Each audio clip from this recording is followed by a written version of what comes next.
찰스 스펄전, 목회자 후보생들에게 21장, 진지함을 유지하기. 목회자가 소중한 영혼들을 멸망으로부터 구출하고 잃어버린 영혼들을 다시 찾는, 즉 구령사업의 목회적 성공에 있어서 가장 필수적인 덕목은 무엇일까요?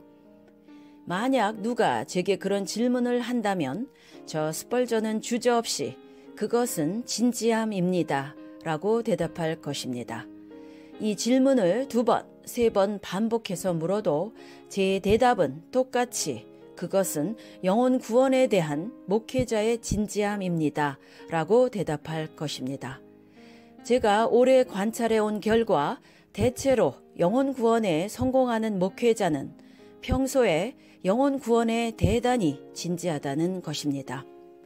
목회자로서의 성공은 무슨 큰 직함을 가지거나 큰 건축의 업적을 남기는 것은 당연히 아닙니다.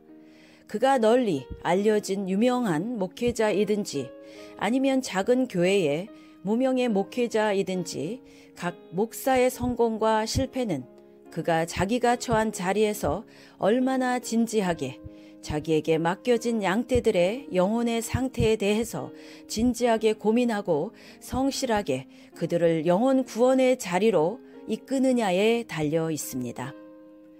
큰 교회의 유명한 목회자이든지 작은 교회의 무명의 목회자이든지 성도들의 영혼 구원, 불신자들의 영혼 구원에 진지한 관심이 없는 사람은, 고민이 없는 사람은, 고뇌의 기도와 말씀의 연구가 없는 사람은 죄송하지만 실패한 목회자입니다. 굳이 언급할 필요도 없지만 높은 명성을 얻고 수많은 청중들을 이끄는 유명한 사람들 가운데 영혼을 구원하는 면에는 매우 빈약한 사람들도 있을 수 있습니다. 저는 하나님이 복 주시는 것은 위대한 재능이 아니라 그리스도를 닮은 큰 모습이다 라는 로버트 맥체인의 말을 좋아합니다.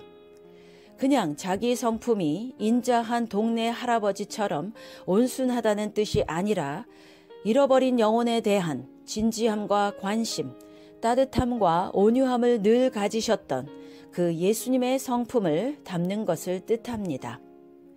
여러 경우들을 보면 목회의 성공은 거의 전부 영혼을 위하여 강렬하고도 불타는 열정, 그 하나님의 크신 뜻을 위한 목회자의 진지한 열심, 거기서 비롯되는 것입니다. 불로 응답하는 신, 그가 하나님이니라는 말씀처럼 영혼 구령에 대한 진지함이 있는 목회자는 불의 혀를 지니게 됩니다. 그냥 크게 고함치는 목청이 아니라 불같이 타오르는 열정을 뜻합니다. 그것은 때로는 조용하게, 때로는 큰 음성으로 나타납니다. 이런 영혼 구령에 대한 진지한 열정을 가진 목회자는 그 진지함이 강단에서 반드시 나타나게 되어 있습니다. 저 스펄전은 우리 형제 신학생들에게 강단이야말로 기독교계의 테르모필레이다라는 말을 자주 해왔습니다. 영적 전쟁에서 이기느냐, 지느냐가 바로 강단에서 판가름 나는 것입니다. 강단에서 흘러나오는 영혼 구령에 대한 진지한 설교를 들은 신자들은 모두가 강한 십자가의 군병으로 무장되는가 하면 강단에서 흘러나오는 잡동사니 같은 설교를 들은 신자들은 그저 오합지졸밖에 되지 못합니다. 그러니까 마귀의 나라와 하나님 나라의 영적 전쟁은 강단에서 판가름 나는 것입니다. 그리고 강단에서 진지한 설교가 흘러나오려면 평소에 목회자가 자기 일상의 삶에 있어서 영혼 구령에 대한 진지함이 늘 배어 있어야 합니다. 물론 목회자도 사람인지라 늘 깨어 있을 수만은 없습니다. 종종 나태해지고 게을러지고 구령에 대한 진지함을 잃어버리기 쉽습니다. 그러므로 늘 기도하는 것이고 성경을 가까이 하는 것입니다. 그래야 자기 마음과 정신이 일깨워지고 영적인 파수꾼의 사명을 잘 감당하게 되는 것입니다. 자신이 구령의 열정에 대한 진지함을 잃어버렸다고 할 때, 즉 설교하기도 싫어지고 설교를 억지로라도 하기는 해야 되는데 뭘 말해야 될지도 모르겠고, 이럴 때는 자기 컨디션이 저하되었다는 사실을 깨닫고 곧 기도와 말씀과 회개로 자기의 진지함을 다시 회복시킬 줄 알아야 합니다. 지휘관의 주요 임무는 자기의 부대를 이끄는 법을 아는 것입니다. 그래서 지휘관 자기와 같은 그런 열정과 진지함을 가진 회중들로 만드는 것입니다. 그런 모든 작업은 가장 먼저는 강단의 설교를 통해서 이루어집니다. 여기에 다른 이견이 없습니다. 그만큼 설교가 중요하다는 뜻이지요. 여러분, 동물 농장에 가보면 개들이 서로 으르렁거리며 살벌하게 싸웁니다. 왜냐하면 뼈다귀가 충분히 공급되지 못하니까 그런 것입니다. 마찬가지로 회중이 충족한 영적 양식을 공급받지 못하면 그로 인하여 서로 싸우고 분쟁을 일으키게 되는 것입니다. 겉으로 보면 불만족의 원인이 다른 이유가 있는 것 같지만 회중들 간의 소요와 분쟁의 그 밑바닥에는 영적 양식의 결핍이 자리 잡고 있습니다. 사람들도 음식을 충분히 섭취하면 기분이 좋아지고 관대하고 너그러지는 법입니다. 청중들이 하나님의 집에 나와 풍성한 양식을 취하면 잔치의 즐거움 속에서 수많은 삶의 번민들을 잊게 됩니다. 그러나 배고픈 상태로 돌려보내게 되면 어미곰이 자기 새끼를 빼앗긴 것처럼 아주 기분이 상하게 될 것입니다.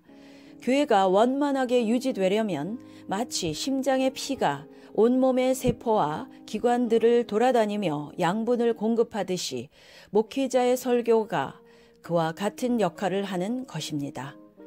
그래서 강단의 그의 메시지가 진지한 영혼 구령의 메시지가 되려면 그 설교에 깊이 있는 내용, 지적인 통찰력, 이런 것도 물론 필요하겠지만 결정적인 요소는 아닙니다. 결정적 요소란 설교자의 심령과 태도입니다. 아주 단순하고 간단한 메시지, 우리가 다 아는 내용을 전했는데도 거기에 설교자의 진지함이 묻어있고 구령의 열정이 배어나온다면 성도들은 거기서 영적인 양분을 섭취하게 되는 것입니다. 그러나 아무리 기발하게 성경을 쪼개고 아무도 듣지 못한 새로운 예화와 삶의 통찰력을 말한다 해도 설교자의 마음 바탕에 진지함과 열정이 식어 있다면 그야말로 정보 전달에 불과하게 되는 것이지요. 목회자가 축 늘어진 노인처럼 맥 빠진 자세로 강단에 올라가서 강단 의자에 그 위에 방석에 쉬는 자세로 기대어 있다면, 거기에다 하품까지 한다면 그것처럼 책망받아 마땅한 것이 없습니다. 엘리 제사장처럼 되는 것이지요. 강물은 상류에서 하류로 흐릅니다. 하류에서 상류로 흐르는 것은 자연의 이치가 아닙니다. 목회자가 진지함에서 우러나오는 구령의 열정을 내지 않는다면, 즉 상류에서 물이 마르면 하류에서도 물이 마르는 것은 당연한 결과입니다. 정 안 되면 신자들, 회중들을 위해서라도 목회자는 지휘관으로서의 자기 책임을 통감하면서 언제나 깨어있고 영혼 구령의 진지함을 늘 회복하고 있어야 합니다. 그래야 따르는 회중들이 그런 열정과 진지함을 가지게 될 터이니까요. 만약 회중들이 그런 진지함과 열정이 싸늘하게 식어 있다면 다른 데 이유를 찾을 필요가 없습니다. 강의 상류 근원이 말라있기 때문인 것입니다. 목회자의 설교를 듣는 회중들은 일주일 내내 다른 할 일들이 많습니다. 그들 중에는 가정 내에 시험이 있는 사람도 있고 직업적으로 감당해야 할 무거운 개개인의 짐들이 있습니다. 그렇기 때문에 그들이 교회에 나올 때는 무기력한 상태로, 싸늘하게 식은 상태로 산만하게 흐트러진 가운데 나옵니다. 그런 흐트러짐과 싸늘함과 무기력함을 모두 성령의 용광로에 집어넣어서 다시 재련하여 뜨겁고 거룩하고 강렬한 도구로 다시 태어나게 하는 것이 바로 목회자의 강단 메시지인 것입니다. 그래서 회중이 집으로 돌아갈 때는 모두 새 그릇, 쌩쌩한 그릇, 뜨거운 그릇들이 되어서 돌아가야 하는 것입니다. 풀무불이 식어버린 대장간의 대장장이는 할 일이 없습니다. 대장장이의 임무는 풀무불이 식지 않도록 늘 활활 타오르도록 불을 지키는 일입니다. 바깥 세상의 모든 등불들이 꺼지더라도 성전 안의 등불은 꺼지지 않고 밝게 타올라야 합니다. 그 등불은 결코 꺼지는 법이 없어야 합니다. 구약의 성막에도 제단의 불, 또한 성소 안의 등불은 결코 꺼지지 않았습니다. 그런데 우리 성도들은 사정이 그리 녹록하지 않습니다. 성도들도 교회로서 불을 꺼뜨리지 말아야 하는데 생활의 염려, 죄의 유혹을 받아서 그만 불이 꺼져버리는 것이 현실입니다. 그래서 교회에 올 때 그들은 싸늘하게 식어버린 상태로 또는 물에 적셔진 장작이나 재물처럼 되어서 겨우 나오는 것입니다. 우리는 엘리야처럼 하늘에서 불이 임하기를 기도해야 합니다. 불로 응답하신 신, 그가 하나님이니라는 말씀처럼 싸늘하게 식어버린 장작, 물에 적셔진 재물까지도 완전히 태울 수 있는 불은 하늘에서 떨어지는 성령의 불입니다. 목회자는 마치 증기기관차처럼 스팀 엔진과 같은 열정과 파워로 자기 회중의 객차를 끌고 갈 수 있어야 하는 것입니다. 거기에 비하면 불 꺼진 목회자는 마치 달구지를 끌고 가는 것에 비유됩니다. 소 말이 끄는 달구지가 과연 몇 명이나 태우고 달구지를 끌겠습니까? 이렇게 설교자, 목회자에게 진지한 열정이 없으면 교회 회중뿐만 아니라 나아가 세상까지도 고통을 당하게 되는데요. 여러분, 교회가 전도하지 않으면요, 교회가 영혼구령 사역을 잘 감당하지 못하면 결국 사회는 죄, 범죄, 사회악이 만연하게 되어서, 왜냐하면 죄인이 가득하니까요. 결국은 성도들까지 그런 사회 현상의 고통을 입는 것입니다. 세상이 교회를 핍박하는 이유 중에는 세상이 전도를 받지 못해서 신자가 되지 못했기 때문이고, 그 근본 원인은 교회가 세상을 전도하지 못했기 때문인 것입니다. 가정에서도 자기 식구들을 전도하지 않고 그런데 관심조차 아예 없는 사람은 나중에 반드시 그 불신 식구가 찌르는 화살에 맞아서 자기가 부상을 당할 것입니다. 소금이 맛을 잃거나 빛이 밝히는 사명을 감당치 못하고 꺼져 있다면 결국 그 소금은 사람들 발에 밟히든지 빛이 사라져서 어두운 세상 속에서 자기 자신도 함께 고통을 당하게 되는 것입니다. 그렇게 세상의 악이 만연해지고 소돔과 고모라처럼 변해져가는 그 원인의 정점에 가장 근원에 설교자의 설교가 열정을 잃어버리고 영혼 구령에 대한 진지함을 잃어버린 데 그 근본적인 이유가 있습니다.